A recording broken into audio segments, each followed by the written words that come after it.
and not stupid.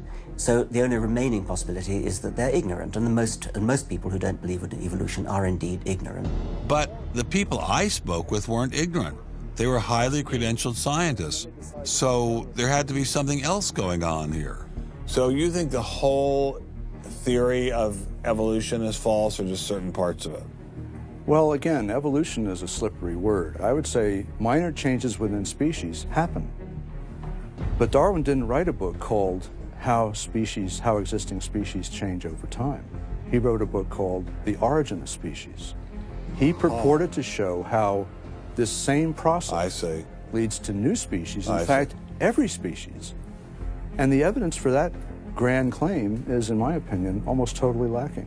How does Darwin or Darwinism say life began? Well, he didn't know, and in fact, nobody knows. So Darwinism, strictly defined, starts after the origin of life and deals only with living things. Well, how can there be a theory about life without a theory about how life began? Well, a grand overarching evolutionary story, of course, does include the origin of life, but Darwin's theory doesn't begin until you have the first cell. Well, does someone have a theory about how life began?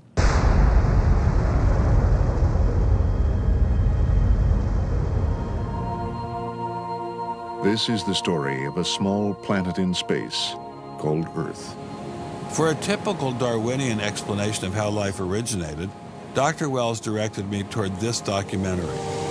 The chemical elements essential for life, hydrogen, oxygen, carbon, and nitrogen, were now in place. What was needed was a way of combining them. Perhaps the energy came from lightning. Whatever it was. Excuse me? Whatever it was, energy managed to arrange these chemical ingredients in just the right way. Whatever it was? I was hoping for something a little more scientific. The most popular idea has been that life emerged spontaneously from primordial soup. In 1953, Stanley Miller mixed water, methane, ammonia, and hydrogen to simulate the early Earth's atmosphere. Then he ran electricity through it in an attempt to jumpstart life. It's alive!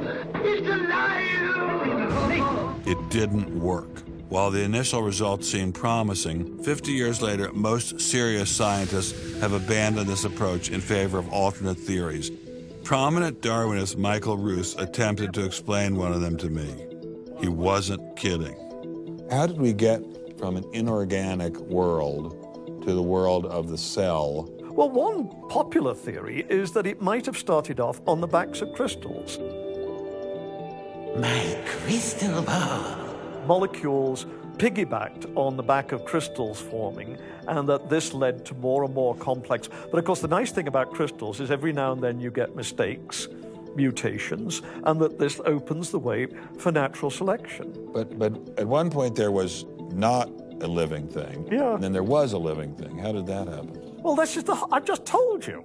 And I don't see any reason why you shouldn't go from very simple to more and more complex to more and more complex. I don't either, but I don't know how you get from mud to a living cell. That's my question. Yes, well, I've told you. I think it was on the back of crystals.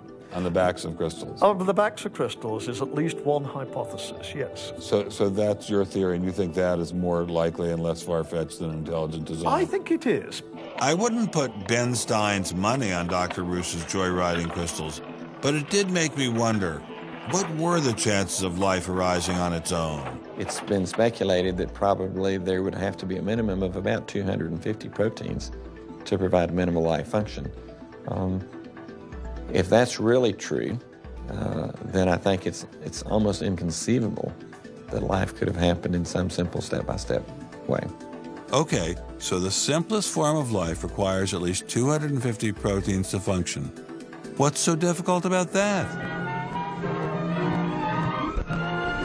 Welcome to the Casino of Life. Who wants to spin for a chance to win? Oh, sure. I'll give it a shot. What do I win? Take a look at this. Huh? How about the world's first single-cell organism? This perfectly aligned string of proteins could be yours. Now, take a spin.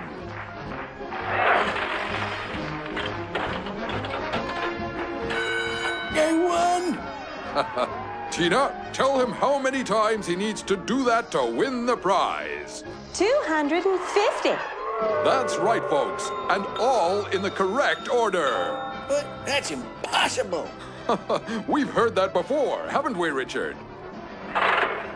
Come on, Mother Nature, do your thing. You stupid machine! I hate you!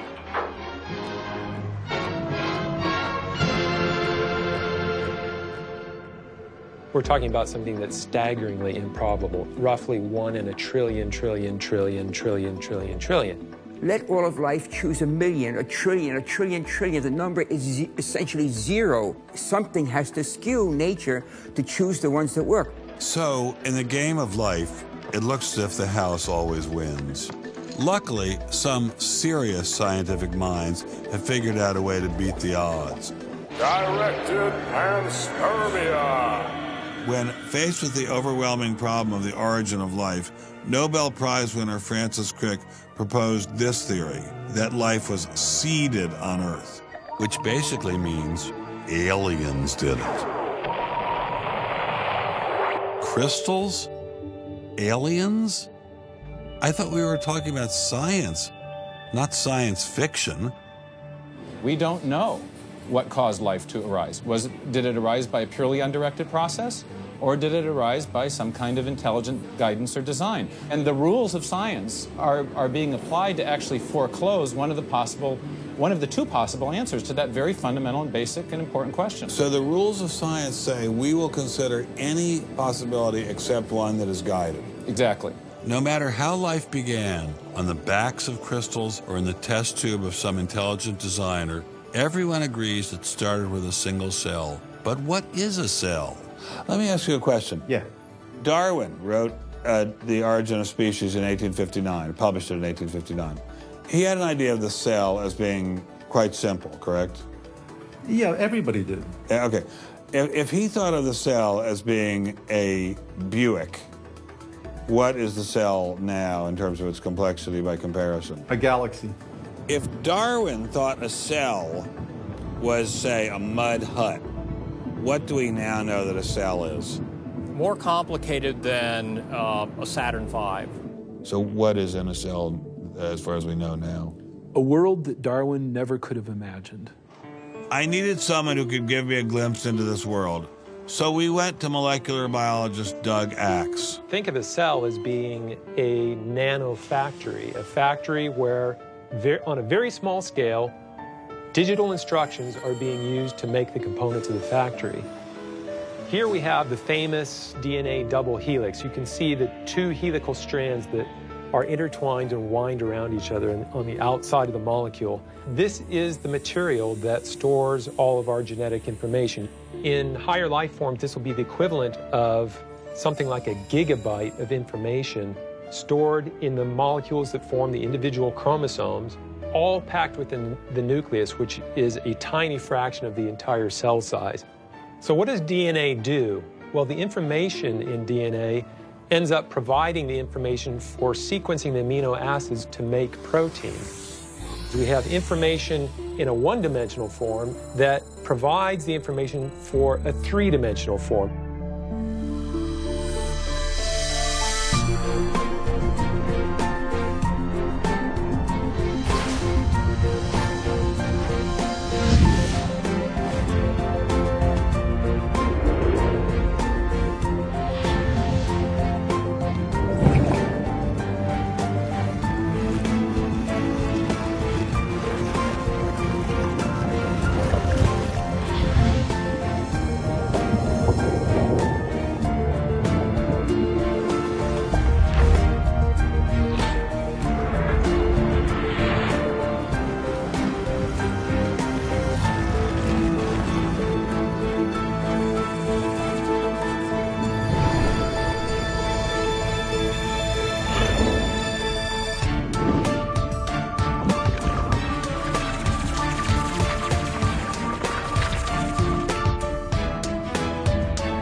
I'm finally just beginning to grasp the complexity of the cell.